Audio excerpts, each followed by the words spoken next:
தெய்வ பிள்ளைகளே, இந்த ஹெவன் டிவியின் நல்ல பிதாவே நிகழ்ச்சியின் மூலமாக உங்களை ஒரு முறை கூட சந்திப்பதில் பெருமகிழ்ச்சி அடைகிறேன்.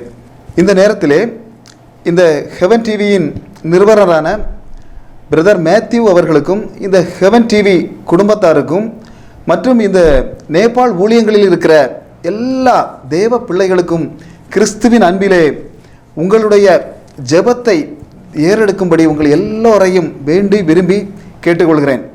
தெய்வ பிள்ளைகளே, இந்த நல்ல பிதாவின் நிகழ்ச்சியில் முதலில் ஒரு வேத வசனத்தை வாசித்து தொடங்கலாம் என்று ஆசைப்படுகிறேன். மத்தேயு 24வது அதிகாரம் 44வது வசனம், நீங்கள் நினையாத நாளிகையிலே மனுஷகுமாரன் வருவார், ஆதலால் நீங்களும் ஆயத்தமாயிருங்கள். Praise the Lord. ஆயத்தமாயிருங்கள் என்று சொல்லப்பட்டிருக்கிறது. எத்தனை பேர் தெய்வ பிள்ளைகளை இதை பார்த்து கொண்டிருக்கிற ஜனமே, எத்தனை பேர் நீங்கள் ஆயத்தமாயிருக்கிறீர்கள்? இன்று தேவன் வந்தால் பரலோக ராஜ்யத்திற்கு நான் போவேன் என்று ஆயத்தமாக எத்தனை பேர் இருக்கிறீர்கள்? உங்களுடைய இருதயங்களை தொட்டு இன்று சொல்ல தேவன் உங்களை ஆயத்தப்படுத்த ஆசையாக இருக்கிறார். இன்று பார்த்தால் தெய்வ பிள்ளைகளே, அநேக பேர் நீங்கள் இந்த இடத்திலேயே வேதனையோடு, துக்கத்தோடு, பாரத்தோடு, ஐயோ என்னுடைய நிலைமை என்ன ஆண்டவரே, என்னுடைய பிள்ளைகளின் படிப்புகள் தொலைந்து போகுமோ ஆண்டவரே, எங்களுடைய கடன் பாரங்களினால் நாங்கள் இப்படியே தொலைந்து போய்விடுவோமோ என்று நீங்கள் இதை பார்த்து கொண்டிருக்கலாம். வேதனையோடு இருக்கலாம். அல்லது ஏதோ ஒரு நோயினாலே என்னுடைய வாழ்க்கை இதோடு முடிந்து விட்டதா என்று அதாவது நீங்கள் சிந்தித்து கொண்டிருக்கலாம். தெய்வ பிள்ளைகளே, தேவன் சொல்கிறார், நீ ஆயத்தமாயிரு, நீ ஆயத்தமாயிரு, நான் உன்னை விடுதலை பண்ணுவேன். இயேசு சொல்கிறார். அப்போ தீர்க்க தரிசனமாக தேவனுடைய பிள்ளைகளை இதை பார்த்து கொண்டிருக்கிற தேவனுடைய பிள்ளைகள் சில பிள்ளைகளிடம் சொல்கிறார், உங்களை நான் வாழ வைப்பேன், நீ ஆயத்தமாயிருங்கள், உங்கள் பிள்ளைகளை ஆயத்தப்படுத்துங்கள், உங்கள் குடும்பங்களை ஆயத்தப்படுத்துங்கள், உங்கள் குடும்பங்களை, உங்களது கணவர்களை ஆயத்தப்படுத்துங்கள், உங்களது மனைவியை ஆயத்தப்படுத்துங்கள். இயேசு சொல்கிறார், ஆயத்தமாக இருப்பீர்கள் என்று சொன்னால் இன்று முதல் உங்களுடைய குடும்பங்களை எடுத்து நான் ஆசீர்வதிப்பேன், உங்களுடைய குடும்பங்களை எனக்காக நான் பயன்படுத்துவேன் என்று இந்த நல்ல பிதாவின் நிகழ்ச்சியின் மூலமாக தேவன் வாக்கு கொடுக்கிறார். ஏன் ஆயத்தமாக இருக்க வேண்டும்? தெய்வ பிள்ளைகளே, அதாவது யூத திருமணங்கள், நம்முடைய திருமணங்களை பார்த்தால், இப்போ ஒரு திருமண வீட்டுக்கு நாம் போக வேண்டும் என்றால் என்ன செய்வோம்? இன்று வந்த உடனே திடீரென புறப்படுவோம், ஒற்றை போக்கு போவோம், அங்கே போய் நல்லா சாப்பிட்டு விட்டு பாயாசம் சரியில்லை, கரைக்கு உப்பு சரியில்லை, இந்த மாதிரி எதையாவது சொல்லிவிட்டு ஒற்றை நடை நடப்போம். ஆனால் யூத திருமணங்களை எடுத்தால் அப்படி அல்ல. திருமணத்திற்கு 7 நாட்களுக்கு முன்பாக ஜனங்கள் ஆயத்தமாக இருக்க வேண்டும். அப்படி இருந்தால்தான் திருமண வீட்டிற்குள் அனுமதிப்பார்கள். அதாவது 7வது நாளில் சகல ஆயத்தத்தோடும் இருக்கிறவர்களுக்கு ஒரு திருமண உடை கொடுக்கப்படும். அந்த உடை இல்லாமல் யாராவது இந்த திருமண வீட்டுக்குள் நுழைந்தால் அவருடைய செவிகளை பிடித்து வெளியே இழுத்து கொண்டு விடுவார்கள். அதாவது ஆயத்தமாக ஒரு திருமண வீட்டிற்கு போவதற்கு ஆயத்தமாக இருக்க வேண்டும் என்று சொன்னால் தேவ பிள்ளைகளே, இதை கேட்டுக்கொண்டிருக்கிற தேவ ஜனங்களே, இன்று நான் உங்களிடம் சொல்கிறேன், பரலோக ராஜ்யத்திற்கு போக தேவன் சொல்கிறார், ஆயத்தமாக இருங்கள், ஆயத்தமாக இருங்கள். நீங்கள் நினையாத நாளிகையிலே மனுஷகுமாரன் வருவார், ஆதலால் நீங்களும் ஆயத்தமாயிருங்கள் என்று தேவன் சொல்லுகிறார்.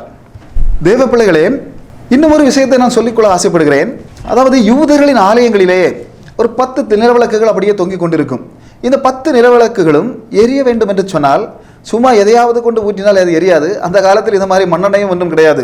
எப்படி எரிக்க வேண்டும் என்று சொன்னால், அதாவது ஒலிவ காய்களை எடுக்க வேண்டும். 15 நாட்களுக்கு முன்பாக அதை இடித்து சாறு எடுக்க வேண்டும். சாறு எடுத்து அதை பிழிந்து தேவையான முறையில் எண்ணெய் எடுத்து அதை ஆயத்தம் பண்ணி அந்த நிலவிளக்குகளின் மேல் கொண்டு ஊற்றினால் மட்டும்தான் அந்த 10 திரிகளும் எரியும்.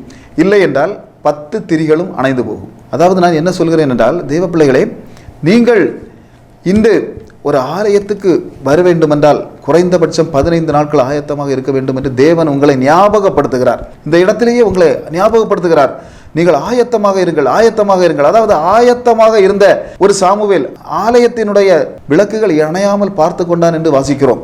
அவனுடைய பெயர் இந்த வேதாகமம் முழுவதும் நிரம்பி இருக்கிறதாக நாம் பார்க்கிறோம். ஆலயத்தின் விளக்குகளை அணைய செய்த அந்த ஏலியின் குமாரர்கள் பாஸ்டருடைய குமாரர்களாக இருந்தாலும் தேவன் அழித்து போட்டார் என்று வாசிக்கிறோம். தேவ பிள்ளைகளே, நீங்கள் இன்று ஆயத்தமாக இருக்கிறீர்களா? தேவனை காண ஆயத்தமாக இருக்கிறீர்களா? நம்முடைய சாப்டர் என்னவென்று சொன்னால், நாம் இன்று 10 விதமான காலங்கள் வேதாகம ஆராய்ச்சிக்குள்ளாக நாம் இன்று போய் கொண்டிருக்கிறோம். அதாவது வேதாகமத்தை பற்றி மர்மங்களையும் ரகசியங்களையும் இந்த நிகழ்ச்சி மூலமாக எல்லா செவ்வாய்க்கிழமைகளிலும் நாம் கொடுத்து கொண்டிருக்கிறோம். நீங்கள் பார்த்து கொண்டிருக்கிறீர்கள். அந்த நிகழ்ச்சியிலே 10 காலங்கள், வேதாகமத்தின் 10 காலங்களை பற்றி நாம் ஏற்கனவே 4 எபிசோடுகளில் சொல்லியிருந்தோம்.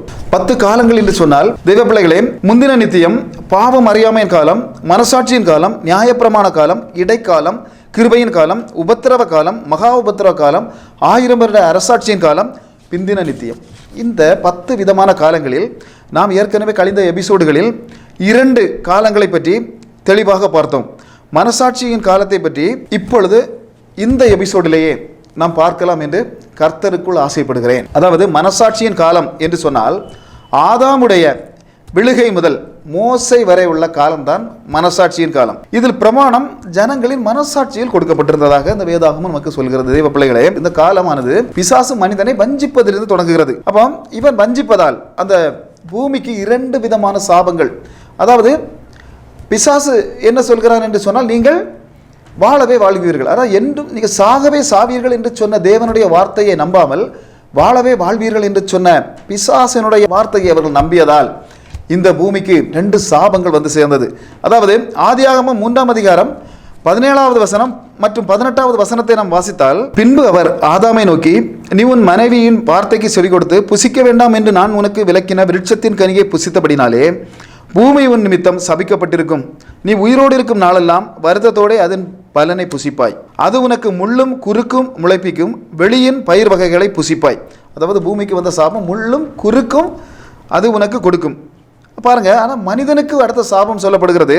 அதே அதிகாரத்தில் 19வது வசனத்தில், நீ பூமியிலிருந்து எடுக்கப்பட்டபடியால் நீ பூமிக்கே திரும்புவாய், உன் முகத்தின் வேர்வையால் ஆகாரம் புசிப்பாய், நீ மண்ணாய் இருக்கிறாய், மண்ணுக்கே திரும்புவாய் என்றார். பாருங்கள் தெய்வ பிள்ளைகளே, மண்ணானவன் மண்ணுக்கே திரும்புகிறான். அதுவரைக்கும் சாவு என்றால் என்ன என்று இந்த மனித குலம் அறிந்திருக்கவில்லை. அதாவது ஆதாமுடைய பிள்ளைகளோ யாருமே சாகவில்லை. பாருங்கள், இந்த பாவம் செய்த பிறகு முதலாக சொந்த தம்பியை இந்த காயினானவன் கொலை செய்கிறான். அவனை அடக்கம் பண்ணுவதா, புதைப்பதா, எரிப்பதா, என்ன செய்வது என்று யாருக்குமே தெரியாத ஒரு நிலைமை தெய்வ பிள்ளைகளே. ஆனால் நடந்தது என்ன? அப்படி எப்படி இவனை எரித்தார்களா, புதைத்தார்களா என்று தெரியாது. ஆனால் ஒரு சாவு என்கிற விஷயம் முதலாக இந்த பூமிக்கு வர ஆரம்பிக்கிறது. பாருங்கள், இப்போ ஏன் இந்த சாத்தானானவன் மனிதனை வஞ்சிக்க வேண்டும்? அது ஏன் என்று சொன்னால் அது ஒரு பெரிய ரகசியம். அதாவது தெய்வ பிள்ளைகளே, ஆண்டவரை ஆராதிக்கும் இடத்தில் முதலாக வைக்கப்பட்டிருந்தவன் கழிந்த எபிசோடுகளிலே நான் சொன்னேன், அது லூசிஃபர் என்கிற சாத்தான். அதாவது சாத்தான் அல்ல, அவன் முதலில் தூதனாக இருந்தவன், பிரதான தூதனை வந்தான். இவனைத்தான் ஆராதனை செய்வதற்காக தேவன் வைத்திருந்தார்.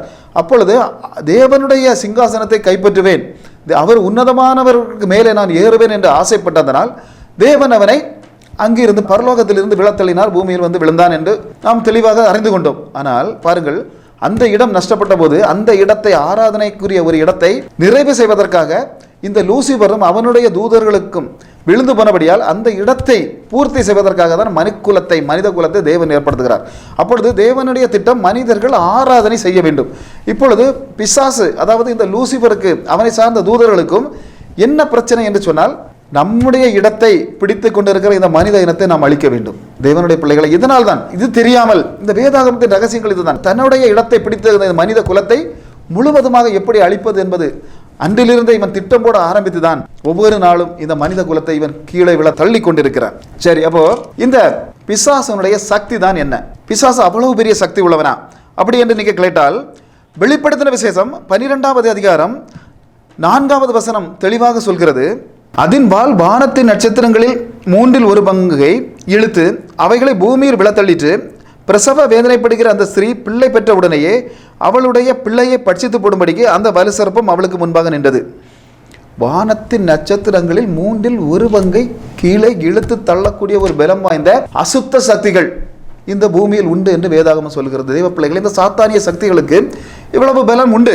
அப்படியானால் இவனுடைய எண்ணம் என்ன என்று கேட்டால், அதாவது இந்த ஜனங்கள் இந்த மகாபலம் பொருந்திய இந்த நாசக்கார சக்தியாகிய, இந்த இருட்டின் சக்தியாகிய இந்த பிசாசுக்கு இன்று என்ன செய்ய வேண்டும் என்றால், தேவனை யாரும் ஆராதிக்கக்கூடாது. இப்போ நேரடியாக நான் தான் தேவன், என்னை ஆராதியுங்கள் என்று சொன்னால் யாரும் ஆராதிக்க மாட்டார்கள். ஆனால் தேவனை தவிர வேற யாரை ஆராதித்தாலும் அந்த ஆராதனை எல்லாம் பிசாசுக்கு தான் போய் சேரும் என்பது இவனுக்கு தெரியும். அதனால் தான் எப்படியாவது இந்த மனிதர்களை வஞ்சித்து ஆராதனையை தேவனுக்கு போகாமல் திசை திருப்ப வேண்டும் என்பது இவனுடைய ஒரு திட்டமாக இருக்கிறது. தெய்வ பிள்ளைகளே, மோசையோட காரியத்தை நாம் எடுத்து பார்த்தோமானால் பாருங்கள், இந்த பிஸ்காவின் கொடுமுடியிலே அந்த மலையின் உச்சியிலே தேவன் இவனை, இந்த மோசையை அழைத்து கொண்டு வருகிறார். வருகிற தேவனானவர் ஒரு காரியத்தை சொல்கிறார். மோசே மகனே, என் செல்ல மகனே, உன்னுடைய மூதாதையர்களான ஆபிரகாம், ஈசாக்கு, யாக்கோபு எல்லாருக்கும் வாக்கு கொடுத்த தேசம் அதாவது காணப்படுகிற அந்த தேசம்தான், அதாவது கானான் தேசம்தான் என்று அந்த தேசத்தை காட்டி கொடுக்கிறார். அது உபாகம புஸ்தகம் 34:4 சொல்லப்பட்டுள்ளது. அப்பொழுது கர்த்தர் அவரை நோக்கி, நான் உங்கள் சந்ததிக்கு கொடுப்பேன் என்று ஆபிரகாமுக்கும் ஈசாக்குக்கும் யாக்கோபுக்கும் ஆணையிட்ட தேசம் இதுதான். இதை உன் கண் காணும்படி செய்தேன், ஆனாலும் நீ அவ்விடத்திற்கு கடந்து போவதில்லை என்றார். அதாவது தேவ பிள்ளைகளே, மோசே செய்த சில காரியங்கள் நிமித்தம் தேவன் இந்த கானான் பிரதேசத்துக்குள்ளே இவனை போக அனுமதிக்கவில்லை என்பது தெளிவாக தெரிகிறது. அப்பொழுது என்ன செய்கிறார் என்றால், பாருங்கள், உபாகமம் 34வது அதிகாரம் 6வது வசனத்தை எடுத்து பார்த்தால் தெரியும். அதில் இவன் அந்த இடத்தில் மோவாப் தேசத்திலே மரித்து போகிறான். இந்த மோசே இவனை அடக்கம் பண்ணின இடம் யாருக்கும் தெரியாது என்று வேதாகமம் சொல்கிறது. அது அந்த வசனத்தை நாம் வாசித்தால், அவர் அவனை மோவாப் தேசத்தில் உள்ள பெத்பயாருக்கு எதிரான பள்ளத்தாக்கிலே அடக்கம் பண்ணினார். இந்நாள் வரைக்கும் ஒருவனும் அவன் பிரேத குழியை அறியான். அதாவது தேவ பிள்ளைகளே, ஆபிரகாம், யாக்கோபு, ஈசாக்கு இவர்களெல்லாம் இறந்து மக்பேலா குகையில் அடக்கம் பண்ணப்பட்டார்கள். இந்த இடத்தை இன்னும் எல்லோரும் போய் பார்த்து கொண்டிருக்கிறார்கள். அதுபோல எத்தனையோ பெண்கள், யூத பெண்கள் எல்லாம் அடக்கம் பண்ண இடங்கள், பரிசுத்தவர்கள் அடக்கம் பண்ண இடங்கள் இன்று தெரியும். ஆனால் பாருங்கள், மோசேயுடைய சரீரத்தை அடக்கம் பண்ணின இடத்தை தேவன் வெளியே காட்டவில்லை. அது ஏன் என்று சொன்னால் அது ஒரு ரகசியம் அதில் அடங்கியிருக்கிறது. அதாவது தேவனான இயேசு கிறிஸ்துவுக்கு அடுத்தபடியாக இந்த பூமியிலே பெரிய இரட்சகன் யார் என்று கேட்டால் மோசே. இந்த மோசே கிட்டத்தட்ட 30 லட்சம் ஜனங்களை அந்த எகிப்திலிருந்து ரட்சித்து கொண்டு வருகிறான், ஸ்நானப்படுத்துகிறான். 30 லட்சம் ஜனங்களை செங்கடலிலேயே ஸ்நானப்படுத்துகிற ஒரு பெரிய பாஸ்டராக இருந்தான். பாருங்கள், இவனை அடக்கம் பண்ணின இடத்தை நாம் இன்று இந்த ஜனங்களுக்கு காண்பித்தா இருந்தால் இன்று அந்த இடம் ஒரு விக்கிரக ஆராதனை இடமாக மாறியிருக்கும்.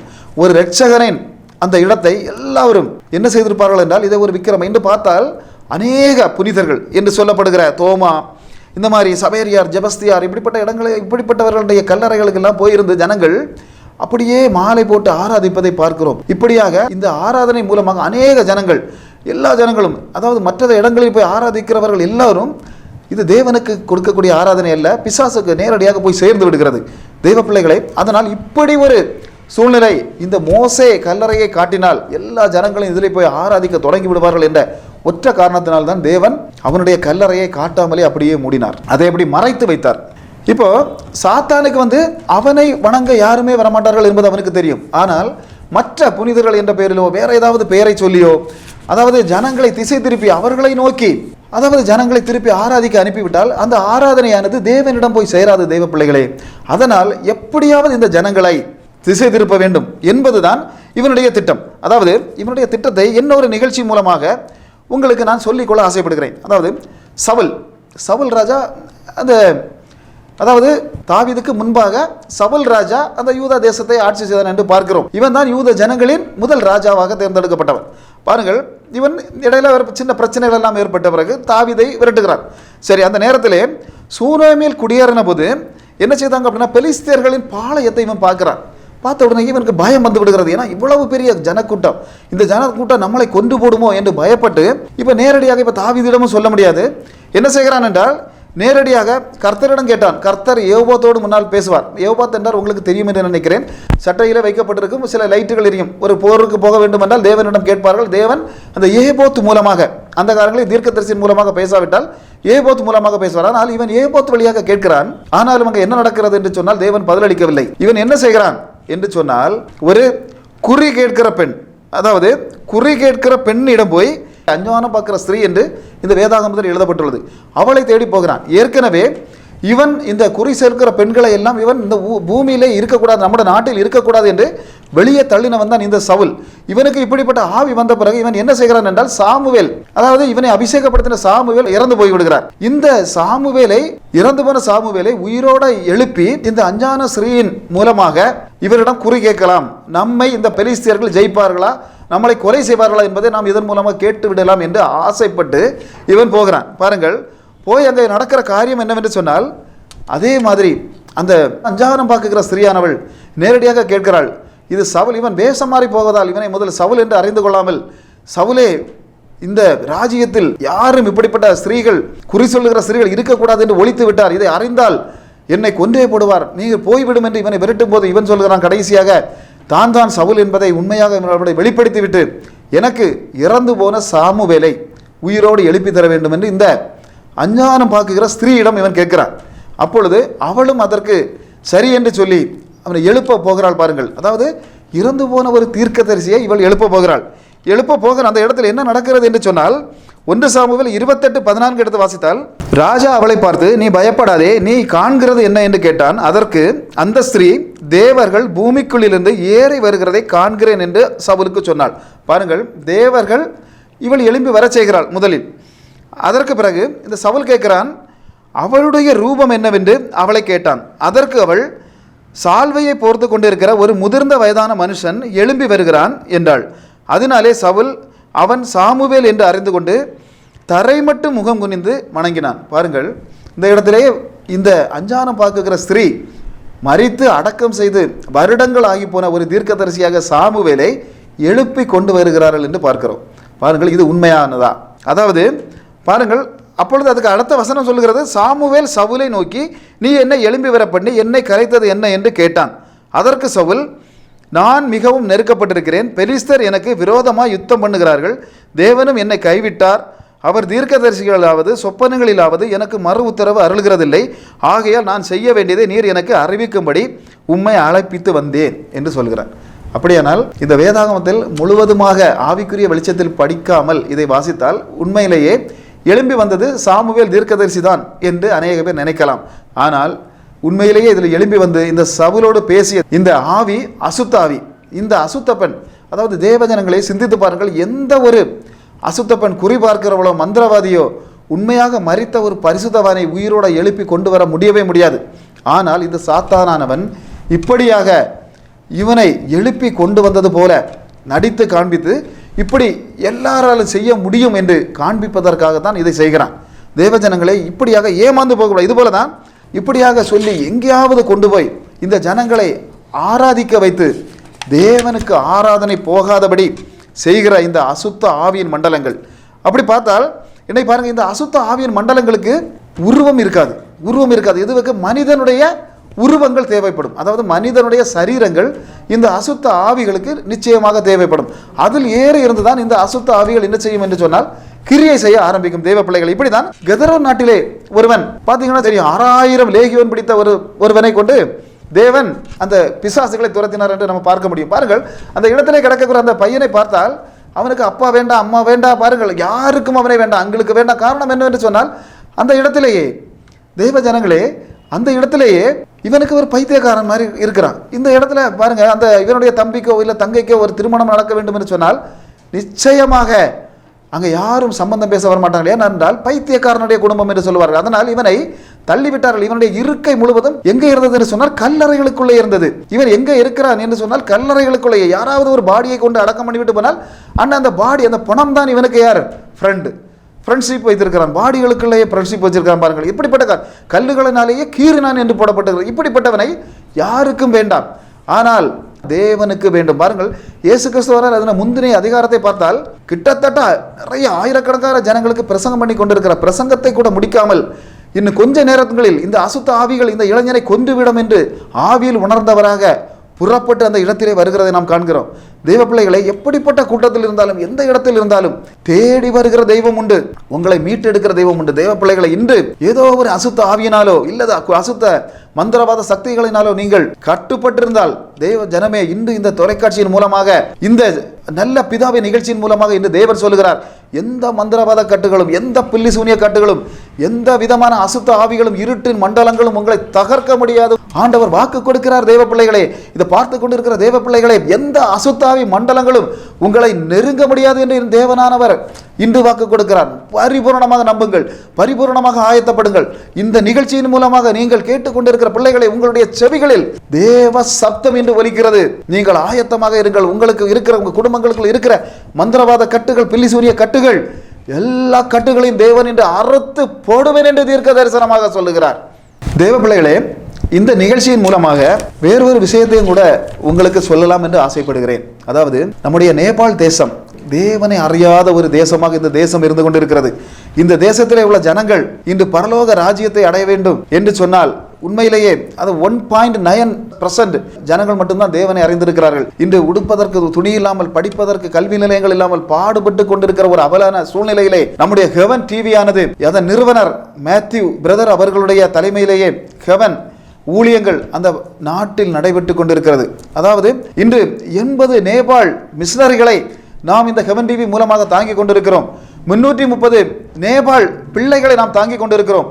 30க்கு அதிகமான சர்ச்சுகளில் இன்று ஆராதனைகள் நடைபெற்றுக் கொண்டிருக்கிறது.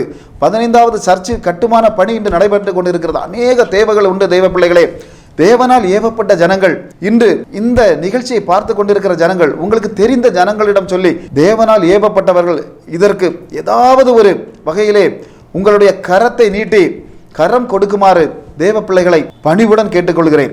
எங்கே கொடுப்பதற்கு தகுதியுள்ள இடமோ அங்கே தான் கொடுக்க வேண்டும். எத்தனையோ இடங்களுக்கு நாம் கொடுக்கிறோம் தேவ பிள்ளைகளை. ஆனால் இந்த நேபாள் தேசத்தை முன்னுக்கு கொண்டு வர வேண்டுமானால் நம்முடைய கையில் இருக்கிறது. தேவ பிள்ளைகளை, தயவு செய்து உங்களால் முடிந்த உதவிகளை நீங்கள் செய்யுமாறு இந்த ஹெவன் டிவி இந்த நிகழ்ச்சி மூலமாக நான் சொல்லிக்கொள்ள ஆசைப்படுகிறேன். ஒரு விஷயத்தை கூட தேவன் எனக்கு ஞாபகப்படுத்துவதால் உங்களோடு பகிர்ந்து கொள்ளலாம் என்று ஆசைப்படுகிறேன். அதாவது, தேவனுக்கு உதவி செய்தவர்கள் இருந்தார்கள். சீசர்கள் உதவி செய்தார்கள். இயேசு கிறிஸ்து நடந்த ஊழியத்தின் 3.5 வருட காலங்களிலும் பிள்ளைகளை விட்டு எல்லா சொத்து சுக காரியங்களையும் விட்டுவிட்டு வந்தவர்கள் இருந்தார்கள். அப்பொழுது பாருங்கள், தேவன் இவர்களை ஒரு நாளும் மறக்கவில்லை. இப்போ பேதுரு ஒரு 5 காசு கையில் இல்லாமல் தேவனுடைய பின்னாலே வந்து விட்டான். இப்படிப்பட்ட ஒரு சீசனை பாருங்கள், திடீரென அந்த இடத்திலேயே இன்கம் டேக்ஸ் ஆபீசர்கள் வந்து கேட்குறாங்க, உன்னுடைய வரி பணம் வேண்டும், டேக்ஸ் வேண்டும். இப்படி கேட்கும்போது இயேசுவிடம் வந்து அவன் கேட்குறான், என்ன செய்ய வேண்டும்? நமக்கு வரி கட்ட வேண்டும். அப்படியானால் பாருங்கள், தேவன் சொல்லுகிறார், அந்த இடத்தில் நீ கடலில் போய் தூண்டில் போடு, அதில் கிடைக்கிற முதல் மீனில் வாயில் இருக்கிற வெள்ளி பணத்தை எடுத்துக்கொண்டு எனக்கும் உனக்கும் வரி பணமாக டாக்ஸாக கொடு என்று சொல்கிறார். தேவ பிள்ளைகள், அது ஏன் அப்படி சொல்கிறார்? எனக்கும் உனக்கும் என்று ஏன் சொல்லுகிறார் என்று சொன்னால், அந்த இடத்திலேயே 30 வயது நிரம்பியவர்களுக்கு தான் வரி வசூலிப்பார்கள். 30 வயது நிரம்பியவர்கள் இந்த இயேசுவும் பேதுருவும் மட்டும்தான் இருந்தார்கள். மீது எல்லாரும் இதை விட இளையவர்களாக இருந்தார்கள். அதனால் தான் தேவன் சொல்லி எனக்கும் உனக்கும் கொடு அப்படி சொல்கிறார். பாருங்கள், ஒரு டாக்ஸ் கொடுப்பதற்கு கூட இன்ன இடத்திலேயே இன்ன மீன் என்று ஒரு மீனை சரி பண்ணி வைத்த தேவனுக்காக நீங்கள் ஓடுவீர்கள் என்று சொன்னால், உண்மையிலேயே தேவனுக்கு தெரியும், நீங்கள் யோசிக்காத இடத்திலிருந்து, நீங்கள் சிந்திக்காத இடத்திலிருந்து, இதுவரை உங்கள் சிந்தனை மண்டலங்களில் வராத இடங்களிலிருந்து தேவன் முழு உதவிகளையும் உங்களுக்கு முழு சகாயங்களையும் செய்வார் என்பதை தேவனுக்குள் நான் சொல்லிக்கொள்ள ஆசைப்படுகிறேன். இந்த ஹெவன் டிவி ஊழியத்திற்காக நீங்கள் கொடுக்கிற ஒரு காரியத்தையும் தேவன் மறக்க மாட்டார். ஒரு நாளும் அது வீணாகவும் போகாது என்பதை இந்த நிகழ்ச்சி மூலமாக சொல்லிக்கொண்டு நிகழ்ச்சியை முடிக்கலாம் என்று ஆசைப்படுகிறேன். எல்லாரும் ஒரு நிமிடம் இருந்த இடத்திலேயே கண்களை மூடுவோமாக. தேவாதி தேவனே, அருமை இரட்சகரும், நான் மரித்தேன், அதான் சதா காலங்களிலும் உயிரோடு இருக்கிறேன் என்று சொன்ன எங்கள் பரம பிதாவாம் இயேசுவே, உம்மை ஆராதிக்கிறோம் தகப்பனே. தகப்பனே, அப்பா ஸ்தோத்திரம். இந்த இடத்துல பார்த்து கொண்டிருக்கிற, இந்த தொலைக்காட்சியை பார்த்து கொண்டிருக்கிற ஒவ்வொரு ஜனங்களுக்காக வருகிறோம். ஒவ்வொருவரையும் தகப்பனே ஆசீர்வதிப்பீராக, இவர்கள் குடும்பங்களை எடுத்து பயன்படுத்துவீராக தகப்பனே. அப்பா ஸ்தோத்திரம் ஆண்டவரே. எத்தனையோ பேர் எழும்ப முடியாமல் இருக்கலாம் தகப்பனே, படுத்த படுக்கையிலே இந்த நிகழ்ச்சியை பார்த்து கொண்டிருக்கலாம். அவர்கள் அப்பா உச்சம் தலை முதல் உள்ளம் கால் வரை உமது வசனத்தின் வல்லமை இறங்குவதாக. அப்பா பலத்தினால் நீர் அவர்களை இடை கட்டுவீராக. இந்த பிள்ளைகள் ஒவ்வொருவரும் தகப்பனே அப்பா பரலோகம் வந்து சேரும் வரைக்கும் தகப்பனே அப்பா நித்திய சமாதானத்தோடு இளைப்பார்வர்களாக தகப்பனே அப்பா ஸ்தோத்திரம்.